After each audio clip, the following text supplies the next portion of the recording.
Hingoli police अधीक्षक श्रीकृष्ण कोकाटे यांनी स्थानिक गुन्हे शाखा हिंगोली यांना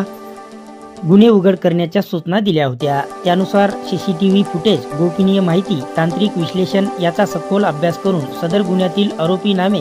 रिजवान खान राहणार महापोली नाका, वजीरनगर, महापोली, तालुका भिवंडी, जिल्हा ठाणे यांच्यासह राहणार कांदा मार्केट, मदिना मस्जिद, नांदेड येथील 1 जण असे एकूण 15 जण यांनी हिंगोली, नांदेड व तेलंगणा राज्यातून रोडलगत बांधलेल्या गुरांना हेरून त्यांना भुलीचे इंजेक्शन देऊन इनोवा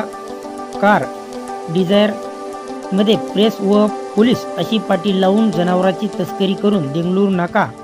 दूध डेअरी, नांदेड भागातील सोहेल पटेल यांच्या गोडाऊन मध्ये जनावरांची कटई करून मांस विक्री करत असल्याचे निष्पन्न झाले आहे।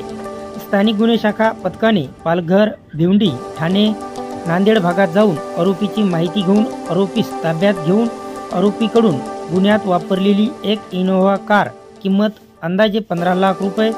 तसेच जनावरांचे मांस विक्रीतून आरोपीच्या हिश्श्याला आलेली नगदी 1,31,000 रुपये असे एकूण 16,31,000 रुपयाचा मुद्देमाल जप्त केला असून सदर गुन्ह्यात आणखी आरोपी निष्पन्न होण्याची शक्यता स्थानिक गुन्हे शाखेने वर्तवली आहे। तर सदर कारवाई माननीय पोलीस अधीक्षक श्रीकृष्ण कोकाटे, अपर पोलीस अधीक्षक कमलेश मीना, स्थानिक गुन्हे शाखेचे मोहन भोसले यांच्या मार्गदर्शनाखाली सहाय्यक पोलीस निरीक्षक शिवश्याम घेवारे, पोलीस अंमलदार भुजंग कोकरे, गजानन पोकळे, साईनाथ कंठे, हरिभाऊ गुंजकर, आकाश ठाकरे, ज्ञानेश्वर गोरे, नरेंद्र सावळे, दत्ता नागरे, प्रदीप झुमरे यांनी केली आहे। तसेच पोलीस स्टेशन इतवारा नांदेड येथील पोलीस निरीक्षक रणजित भोईटे यांच्या पथकाने सुद्धा आरोपी पकडण्यासाठी मोलाची मदत केली आहे। शेतकऱ्याचे पशुधन चोरीचे गुन्हे उघड केल्याबद्दल पोलीस अधीक्षक श्रीकृष्ण कोकाटे यांनी स्थानिक गुन्हे शाखा हिंगोली पथकाचे अभिनंदन केले आहे, अशी माहिती आज दिनांक 23 ऑगस्ट वार शनिवारी रोजीच्या